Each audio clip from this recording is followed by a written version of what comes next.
Control room में हर तरफ बड़ी बड़ी स्क्रीनें, जगमगाती लाइट्स और मशीनों की आवाजें गूंज रही थीं। सफेद कोट पहने साइंसदान एक छोटे से लड़के को हैरत और मजाक भरी नजरों से देख रहे थे। वो लड़का पुराने कपड़ों में खामोशी से कंप्यूटर के सामने बैठा था। इसकी आंखों में अजीब सा एतमाद था, मगर कमरे में मौजूद लोगों के चेहरों पर तनज नुमाया था। एक साइंसदान ने हंसते हुए कहा, ये बच्चा क्या करेगा? इसने कभी माउस तक नहीं पकड़ा होगा।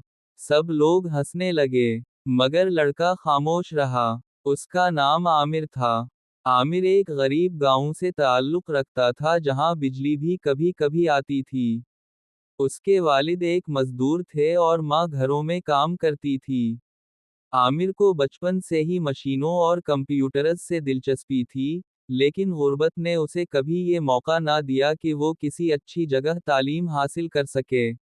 एक दिन शहर के मशहूर साइंसदान डॉक्टर हारिस गांव में आए। वो ज़हीन बच्चों को तलाश कर रहे थे ताकि इन्हें एक बड़े साइंसी मंसूबे में शामिल किया जा सके। आमिर ने हिम्मत करके डॉक्टर हारिस से कहा, सर, मुझे भी मौका दें। डॉक्टर हारिस ने हैरानी से पूछा, तुम्हें कंप्यूटर चलाना आता है? आमिर ने सच बोल दिया, नहीं सर, लेकिन मैं सीख सकता हूँ। इसकी आंखों में ऐसा यकीन था कि डॉक्टर हारिस ने उसे अपने साथ शहर ले जाने का फैसला कर लिया। शुरू के दिन आमिर के लिए बहुत मुश्किल थे। लेबोरेटरी के दूसरे लोग इसका मजाक उड़ाते। कोई इसे गांव वाला कहता तो कोई अनपढ़ लड़का। मगर आमिर हर रात देर तक जागकर कंप्यूटर की किताबें पढ़ता। वो यूट्यूब वीडियोस देखकर सीखता, कीबोर्ड पर प्रैक्टिस करता और गलतियों से सबक लेता। चंद महीनों बाद लेबोरेटरी में एक बहुत बड़ा मसला पैदा हो गया। हुकूमत ने एक नया सैटेलाइट खला में भेजने का मंसूबा बनाया था, मगर उसका कंट्रोल सिस्टम बार बार खराब हो रहा था। बड़े बड़े इंजीनियर कोशिश कर चुके थे लेकिन नाकाम रहे। अगर मसला हल ना होता तो पूरा मंसूबा खत्म हो जाता। इस दिन लेबोरेटरी में शदीद परेशानी थी। हर साइंसदान अपने कंप्यूटर पर झुका हुआ था। डॉक्टर हारिस के चेहरे पर फिक्र साफ नजर आ रही थी। अचानक आमिर आहिस्ता से बोला, सर, क्या मैं कोशिश कर सकता हूँ? कमरे में खामोशी छा गई। फिर एक साइंसदान जोर से हंसा, ये मसला हल करेगा। दूसरे लोग भी मुस्कुराने लगे। मगर डॉक्टर हारिस ने संजीदगी से कहा, कोशिश करने में क्या हरज है? आमिर कुर्सी पर बैठ गया। इसके हाथ हल्के से कांप रहे थे, मगर दिल मजबूत था। इसने सिस्टम का बगौर जायजा लिया। सब लोग हैरत से उसे देख रहे थे।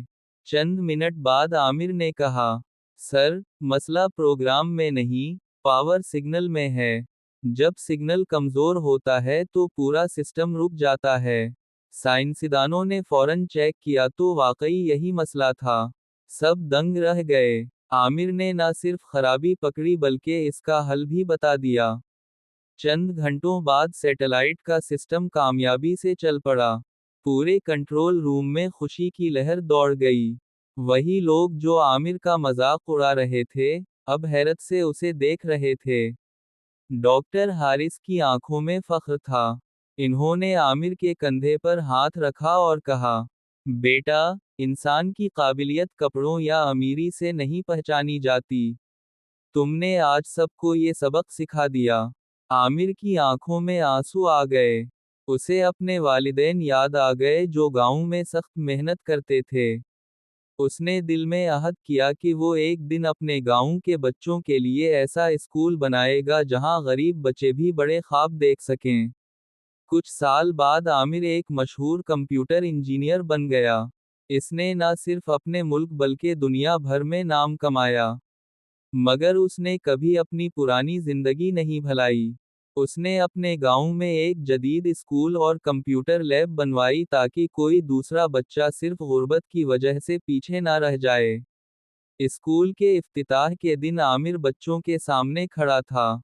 इसने मुस्कुराते हुए कहा, लोग आपका मजाक उड़ा सकते हैं, آپ کو کمزور سمجھ سکتے ہیں، لیکن اگر آپ خود پر یقین رکھیں تو دنیا کی کوئی طاقت آپ کو کامیاب ہونے سے نہیں روک سکتی۔